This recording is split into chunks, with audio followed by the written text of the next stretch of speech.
¿Qué tal amigos? Comenzamos nuestro resumen internacional hablando del comienzo de las operaciones terrestres de Israel sobre la ciudad de Gaza.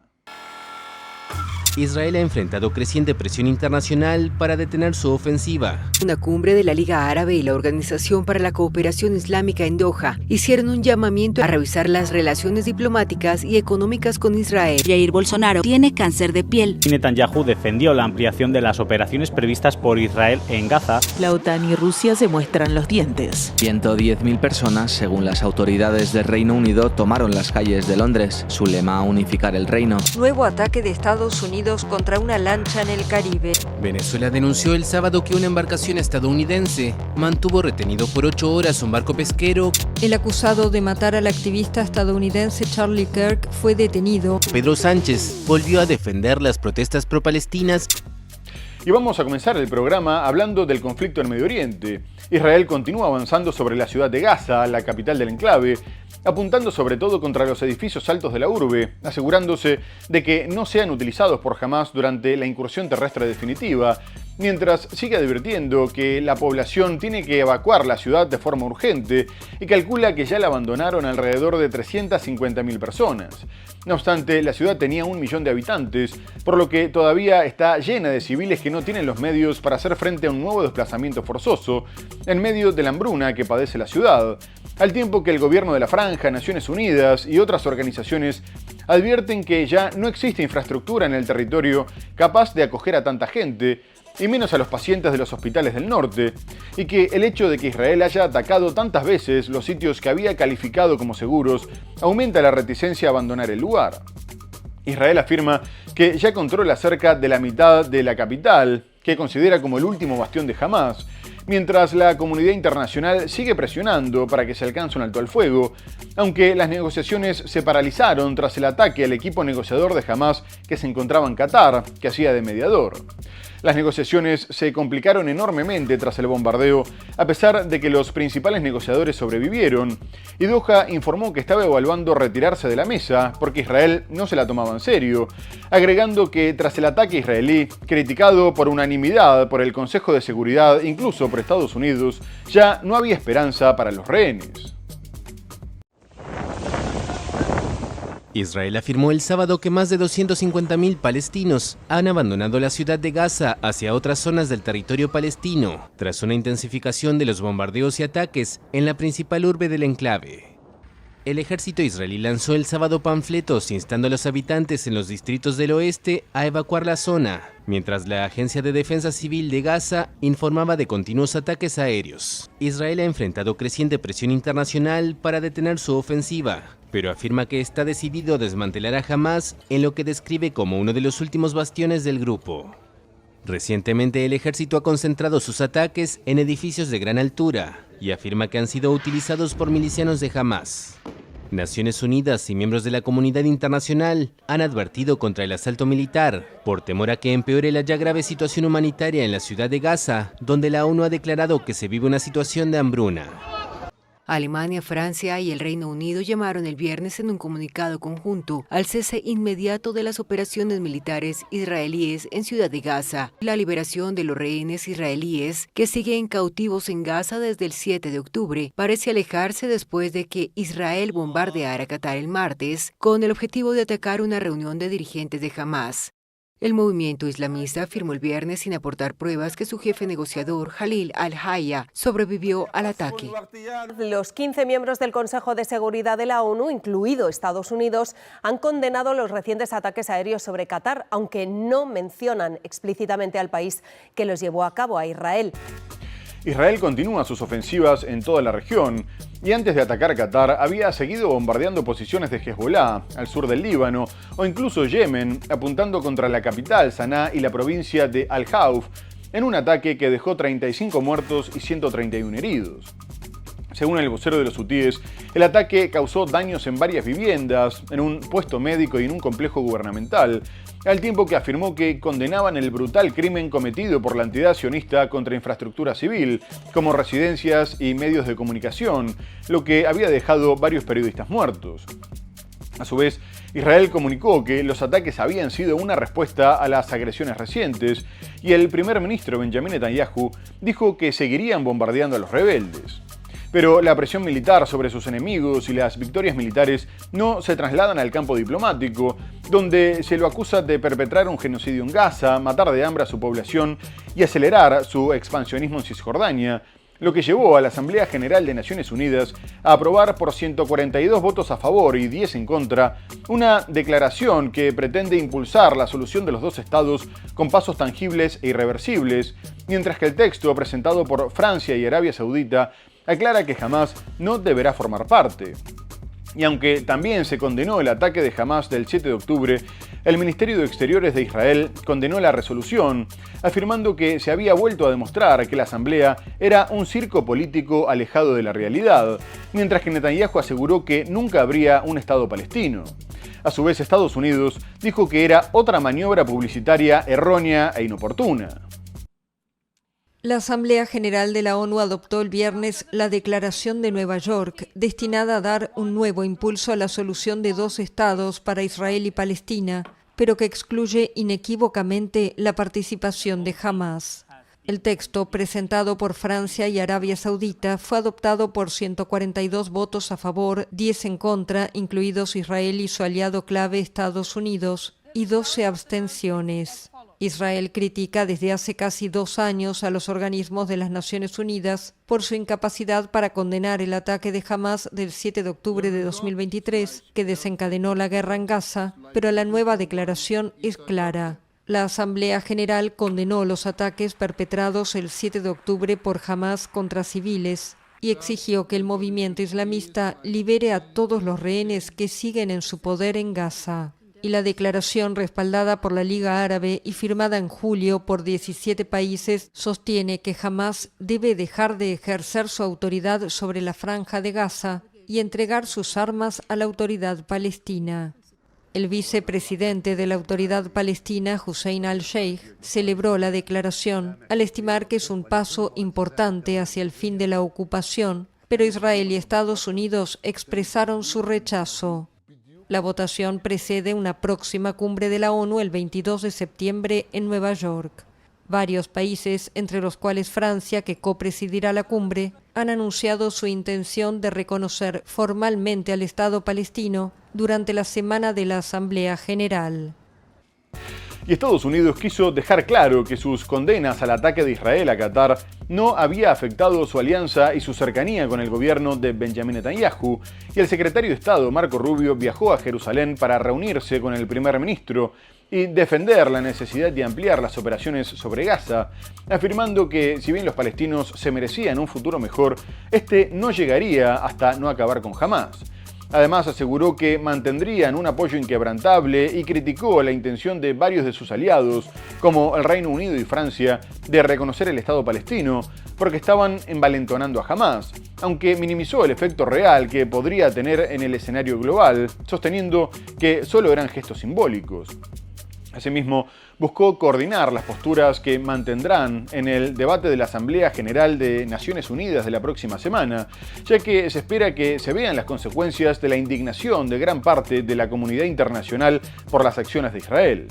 De cualquier forma, Rubio aclaró que obviamente no estaban contentos con el ataque en Qatar, ya que era el aliado que albergaba la mayor base aérea norteamericana en el Golfo, pero que ahora tenían que mirar hacia adelante y analizar cuáles serían las consecuencias militares y diplomáticas y en qué medida se habían afectado las negociaciones. A su vez, Netanyahu defendió la operación contra la ciudad de Gaza y el ataque en Doha, y reiteró que Donald Trump era el mejor amigo que Israel había tenido, pero reconoció que se estaban quedando aislados por las campañas de boicot y las medidas punitivas, que podrían obligarlos a adoptar una economía con tintes autárquicos, sobre todo en lo militar, como había tenido que hacer Rusia. El primer ministro israelí Benjamin Netanyahu defendió la ampliación de las operaciones previstas por Israel en Gaza, así como los controvertidos ataques contra Qatar, en una rueda de prensa conjunta con el secretario de Estado estadounidense Marco Rubio. Estados Unidos seguirá apoyando a Israel en la guerra en la Franja de Gaza. Eso prometió el lunes su secretario de Estado, Marco Rubio, de visita oficial a Jerusalén. El jefe de la diplomacia estadounidense acusó a aliados como Reino Unido y Francia de haber envalentonado al movimiento islamista Hamás con sus intenciones de reconocer oficialmente la existencia del Estado palestino y sostuvo que se trata en gran medida de gestos simbólicos. El pueblo de Gaza merece un futuro mejor, pero ese futuro mejor no puede comenzar hasta que Hamás sea eliminado. Ese mejor futuro y ese tipo de paz no serán posibles hasta que se libere a todos los rehenes. Y eso es en lo que seguimos centrados. Eso es lo que el presidente quiere que suceda. Y pueden contar con nuestro apoyo inquebrantable y compromiso para que esto se haga realidad. El primer ministro israelí Benjamín Netanyahu dijo que la visita de Rubio es un mensaje claro de que Estados Unidos apoya a Israel y elogió al presidente estadounidense Donald Trump por su respaldo. La alianza entre Estados Unidos e Israel nunca ha sido tan fuerte como ahora y el presidente ha sido un líder mundial excepcional. Realmente está transformando el mundo para mejorarnos a todos. Y puedo repetir una vez más lo que he dicho una y otra vez. Es el mejor amigo que Israel ha tenido nunca en la Casa Blanca. Pero mientras Rubio se encontraba en Israel, los líderes de cerca de 60 países árabes e islámicos asistieron a una reunión de emergencia en Doha para abordar la crisis generada por el ataque israelí sobre Qatar. Los dirigentes pidieron reconsiderar las relaciones diplomáticas y económicas y llamaron a todos los estados a tomar las medidas legales y efectivas posibles para evitar que Israel continuara con sus acciones contra el pueblo palestino, como la apertura de procedimientos legales en su contra y la coordinación de esfuerzos para suspender la membresía de Israel en Naciones Unidas. A su vez, también se pidió la imposición de sanciones y que se apoyaran las órdenes de arresto emitidas por la Corte Penal Internacional, al tiempo que llamaron a Estados Unidos a que usara su influencia sobre Israel para que detuviera su comportamiento, aunque se advierte una cierta desilusión con la postura de Washington y en la región aumenta la duda sobre si sigue siendo un socio militar confiable. Por su parte, el primer ministro qatarí, Tamim bin Hamad Al Thani, dijo que el gobierno de Benjamín Netanyahu había preferido garantizar que Gaza ya no fuera habitable a la recuperación de los rehenes. Además, se cree que el ataque podría afectar los acuerdos de Abraham, por los cuales Emiratos Árabes Unidos y Bahrein normalizaron las relaciones con Israel, ya que ambos dijeron que no sería simplemente tolerado, mientras advierten que las aspiraciones anexionistas de Israel son una línea roja. De cualquier forma, se consideró que la reacción fue moderada y que se había actuado con cautela, ya que no se anunció ninguna medida concreta. Cerca de 60 países reunidos durante una cumbre de la Liga Árabe y la Organización para la Cooperación Islámica en Doha hicieron un llamamiento a la comunidad internacional a revisar las relaciones diplomáticas y económicas con Israel. El mensaje tiene lugar después del bombardeo sin precedentes contra líderes de Hamás en Qatar la semana pasada. La declaración también insta a tomar medidas para imponer sanciones y apoyar las órdenes de arresto emitidas por la Corte Penal Internacional. Durante la cumbre, Arabia Saudita, Emiratos Árabes Unidos, Bahrein, Qatar, Kuwait y Omán llamaron a Estados Unidos a usar su influencia para frenar a Israel. También esperamos que nuestros socios estratégicos en Estados Unidos utilicen su influencia sobre Israel para que detenga este comportamiento. Realmente esperamos eso. Tienen apalancamiento e influencia sobre Israel y ya es hora de que utilicen esa influencia. Qatar, junto con Estados Unidos y Egipto, ejerce de mediador entre Israel y Hamás en el actual conflicto, que comenzó con el ataque del movimiento islamista palestino en territorio israelí el 7 de octubre de 2023. El emir de Qatar, el jeque Tamim bin Hamad Al Thani, acusó a Israel durante la reunión de haber intentado boicotear las negociaciones sobre una tregua en Gaza al bombardear a los negociadores de Hamás en su territorio.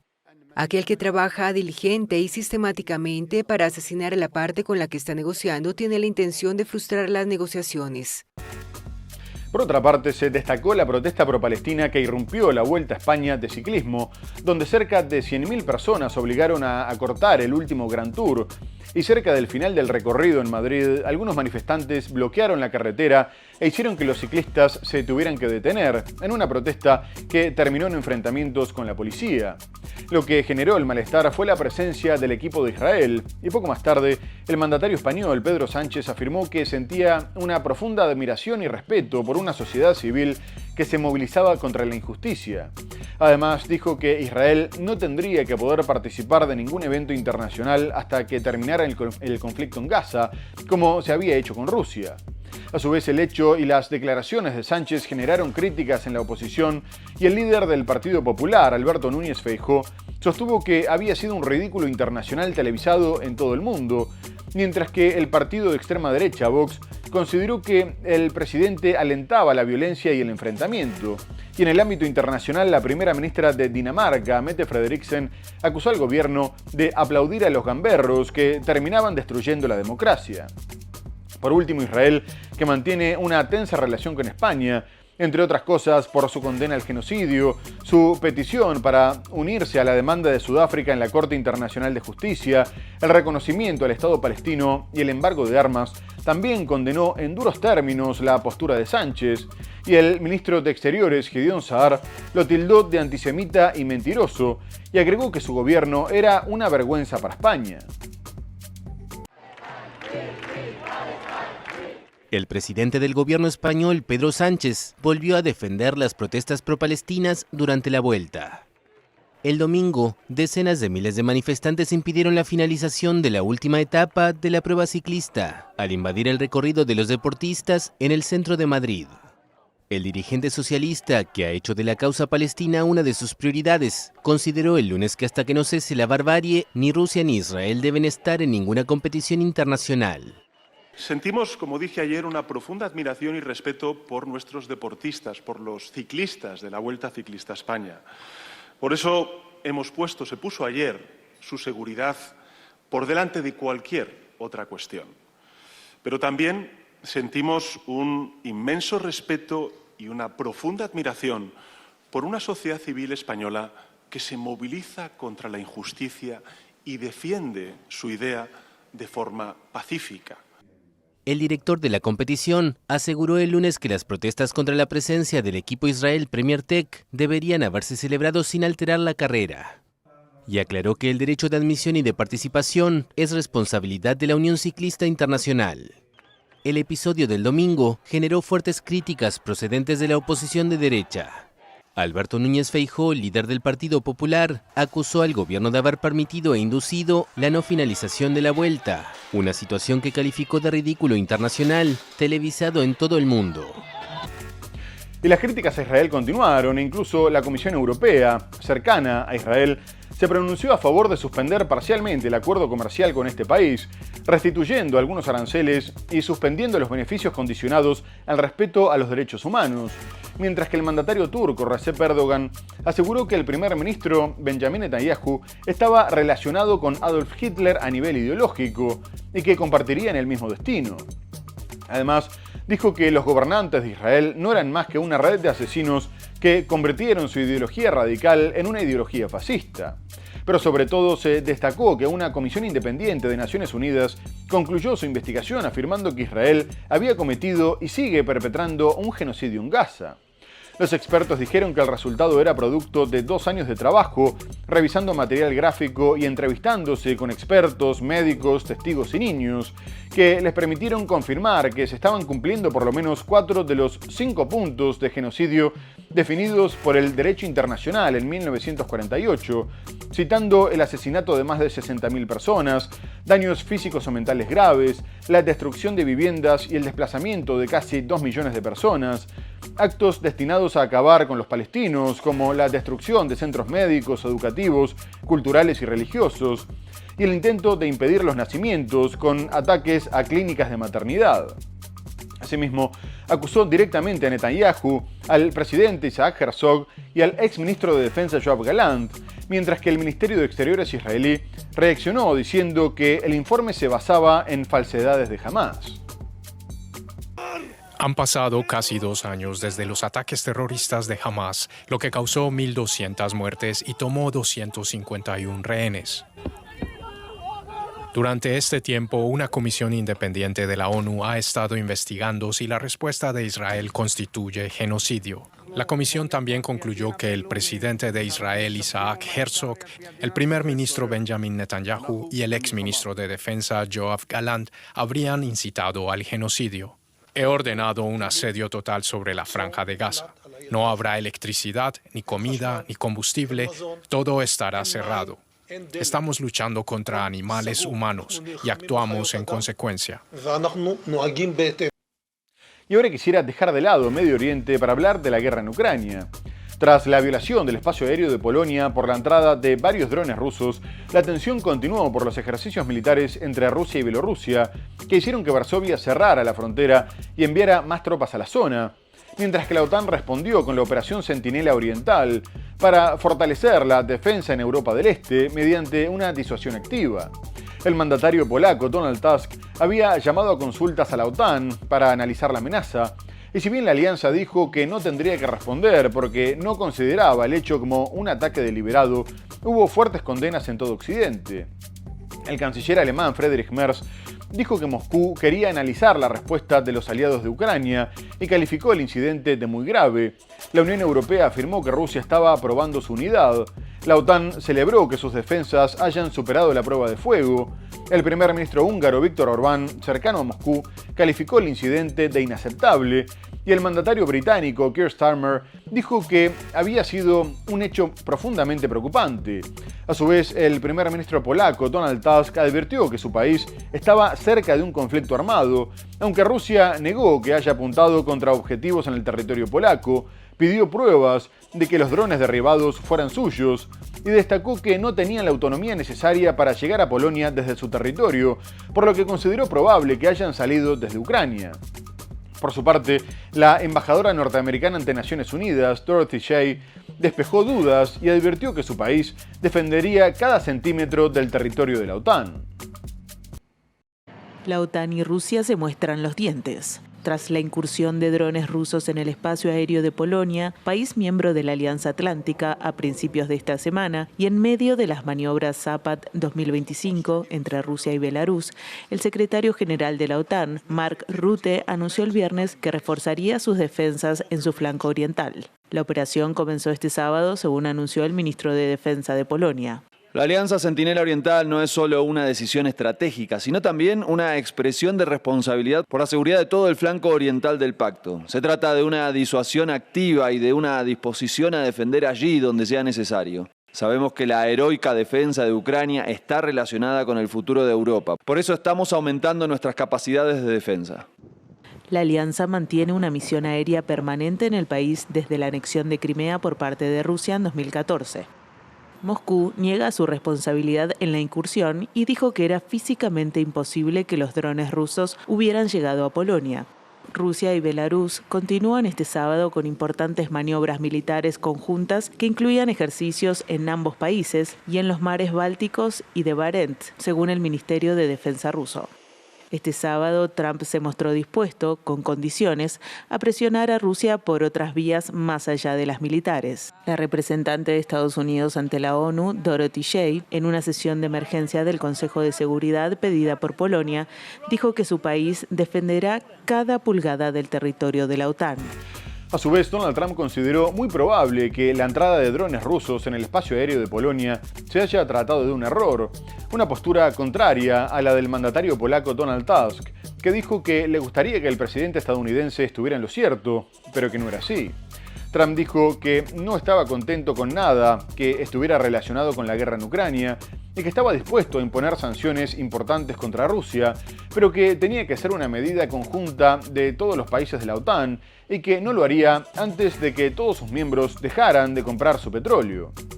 A su vez, presionó para que también le impusieran aranceles del 50 al 100% a China como represalia por ayudar a Moscú y que se retirarían una vez terminado el conflicto. Por su parte, el secretario de Estado, Marco Rubio, dijo que la violación del territorio polaco había sido inaceptable, lamentable y peligrosa, y que había que analizar si los drones habían entrado en Polonia con un objetivo específico. A su vez, Ucrania buscó sacar provecho, asegurando que el ataque había sido deliberado y una evidente extensión de sus agresiones, por lo que pidió más sanciones contra Moscú. Mientras que el embajador ruso ante Naciones Unidas, Vasily Nevencia, condenó el intento desesperado de Ucrania de arrastrar a más países a la guerra, sin considerar los riesgos. Pero 4 días después, Rumania denunció que también había tenido que enviar cazas a su frontera tras detectar otro dron ruso en su espacio aéreo, tras lo cual dijo que demostraban una falta de respeto por el derecho internacional, mientras que la Unión Europea se unió a las críticas. El presidente de Estados Unidos, Donald Trump, sugirió el jueves que la incursión de drones rusos en Polonia puede haberse tratado de un error. Podría haber sido un error, pero independientemente de ello, no estoy contento con nada de lo relacionado con toda esa situación, pero espero que todo esto llegue a su fin. El primer ministro polaco, Donald Tusk, desestimó el viernes la hipótesis del mandatario estadounidense. En un mensaje en la red social X, dijo que a su gobierno le habría gustado que el ataque hubiese sido un error, pero no lo fue. Es la primera vez que múltiples drones sobrevuelan tan profundamente el espacio aéreo de un país vecino, declaraba anoche la jefa de política de la ONU ante el Consejo de Seguridad, reunido de urgencia. El ala oriental de la OTAN permanece en alerta después de que Varsovia denunciara que su espacio aéreo fue violado por un enjambre de drones rusos la semana pasada. Este sábado por la noche, Rumanía ha dicho haber avistado un dron en el espacio aéreo rumano. 2 F-16 despegaron para interceptarlo, según el Ministerio de Defensa del país. En Polonia también se decretó la alerta por la amenaza de drones cerca de la frontera con Ucrania. Volodymyr Zelensky lo calificó de evidente extensión de la guerra por parte de Rusia, según dice, y pidió a Occidente que respondiera con duras sanciones y una cooperación más estrecha en materia de defensa con Kiev. Al comentar los últimos acontecimientos, el secretario de Estado estadounidense calificó de inaceptable, lamentable y peligrosa la penetración de drones rusos en territorio polaco. La cuestión es si los drones tenían un objetivo específico al penetrar en Polonia, dice Rubio. Si es así, se trata de una grave escalada, subrayó. Rusia niega haberse dirigido contra Polonia. Muy bien amigos, tenemos que hacer una breve pausa comercial y enseguida regresamos con más Mundo IP para hablar de las protestas antiinmigrantes en el Reino Unido, de la tensión entre Estados Unidos y Venezuela y mucho más. No se vayan, ya volvemos.